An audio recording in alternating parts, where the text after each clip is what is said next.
Les écoles du pôle Rabat-Kénitra ont opté pour deux dispositifs distincts en cette rentrée 2020. Le premier est un dispositif mixte qui permet d'accueillir les enfants sur une partie de la journée et proposer un travail à distance sur la seconde. Le travail tout distanciel, le deuxième dispositif, lui est proposé aux enfants qui ne sont pas en possibilité d'intégrer l'établissement pour des raisons diverses et variées et qui donc auront à suivre les enseignements à distance. Les deux points forts de cet enseignement, comme il a été pensé, réfléchi et soutenu par le pôle, c'est tout d'abord de joindre à ces enseignements un professeur dédié, spécifique à cet enseignement à distance.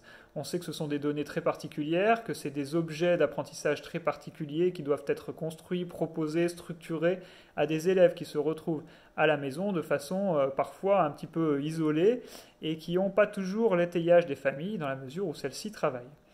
L'autre point fort, c'est vraiment de s'appuyer sur un ENT commun, un ENT qui permet à l'enfant d'avoir une relation avec son professeur dédié. Je considère par exemple l'enfant de CP qui va pouvoir rentrer en communication avec le professeur de CP tout distanciel via son ENT, donc via une messagerie, via un cahier de texte, via des éléments de visioconférence. Le professeur en retour va pouvoir publier du travail, va pouvoir joindre des documents, va pouvoir ajouter de l'audio, de la vidéo, de l'interactivité. Voilà, tout ça, c'est vraiment pour favoriser la construction, encore une fois, d'objets d'apprentissage spécifiques et adaptés à un enfant qui est dans des conditions très particulières. À cela s'ajoutent aussi tous ces temps de lien qui sont très importants. On ne parle pas d'apprentissage mais de lien, avec des visioconférences qui ont lieu à minima 2 fois par jour sur des groupes restreints qui permettent justement à l'enfant d'exprimer peut-être ses attentes, ses inquiétudes, ses joies, voilà, de ne pas se limiter uniquement à des temps d'enseignement. Voilà. Donc ces deux dispositifs marchent, je dirais, en parallèle et sont adaptés dans les deux cas à un contexte d'enseignement particulier et aucun de ces dispositifs n'est délaissé par rapport à l'autre et c'est la force de la proposition, je dirais, de nos écoles en cette rentrée 2020. Alors en complément, écoutez, je vous invite dans ma classe numérique. Alors c'est une classe fictive que l'on utilise pour notamment le travail avec tous les enseignants surnuméraires pour échanger, s'enrichir de nos pratiques. Voilà la classe dans laquelle arrivent les enfants engagés dans le tout distanciel. Alors vous voyez tout de suite que ce format, l'esthétique va dans le sens de nos élèves de classe primaire.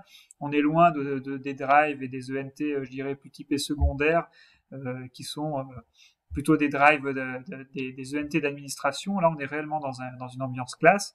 D'entrée, l'enfant a accès à des applications interactives. Là, ici, pour travailler le calcul mental. Ici, quotidiennement, un écrit publié pour permettre à l'enfant de lire, adapté aussi au niveau de l'élève, ça c'est important. Ce sont dans les deux cas des supports de travail pour le professeur ou tout simplement des objets laissés à disposition de l'enfant pour un usage loisir. Vous avez aussi associé à ça des applications, vous comprendrez tout de suite, la messagerie qui permet justement une communication efficace et protégée avec le professeur de par l'enfant ou bien directement avec un code parent, une communication, je dirais, privée entre le parent et le professeur. Vous avez une médiathèque qui correspond à un drive, mais un drive encore une fois plus souple, plus adapté à l'âge de nos enfants. Vous avez le cahier texte qu'on va voir tout de suite après.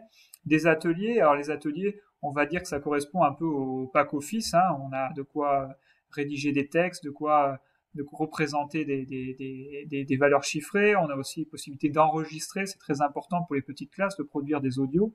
On a un calendrier pour organiser sa journée et plein d'autres applications ici, notamment un moteur de recherche protégé, des applications aussi interactives dans le domaine des langues, des sciences, etc.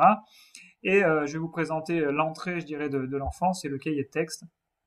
On va l'ouvrir à une journée type, celle du mercredi, du mardi, je vais la retrouver le lundi. Voilà. On se retrouve ici avec, on va dire, les premiers éléments qu'on peut donner très facilement à nos élèves. Alors tout simplement un renvoi à un exercice auquel on adjoint peut-être une leçon qui serait tout à fait profitable à l'élève et en appui à l'exercice à effectuer.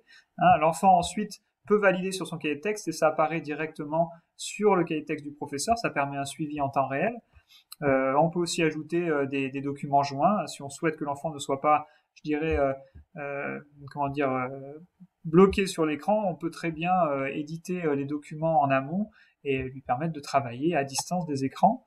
Une visioconférence avec un lien actif à l'intérieur même de cette ENT pour éviter la gestion des comptes privés, peut-être des parents, sur lesquels en général on envoie les invitations. On a encore d'autres éléments, comme tout simplement un audio. Voilà, celui-ci a été produit par l'enseignant. Voilà, c'est un audio extrêmement important dans le cadre de l'enseignement des langues, dans le cadre aussi tout simplement de nos petites classes où l'enfant a besoin d'être guidé, a besoin de réécouter une consigne. Donc c'est un outil extrêmement riche pour notre pratique. Voilà, on peut aussi mettre tout simplement des liens, renvoyer à des leçons qui existent, des éléments qu'on n'aurait pas besoin de réinventer parce qu'ils sont là et parce qu'ils sont de qualité. Voilà. On peut aussi ajouter des vidéos, on peut ajouter des photos. Voilà, tout ça est très efficace. On peut aussi organiser dans le temps. Et voilà, c'est l'entrée, je dirais la base de travail d'un enfant engagé dans le tout distanciel.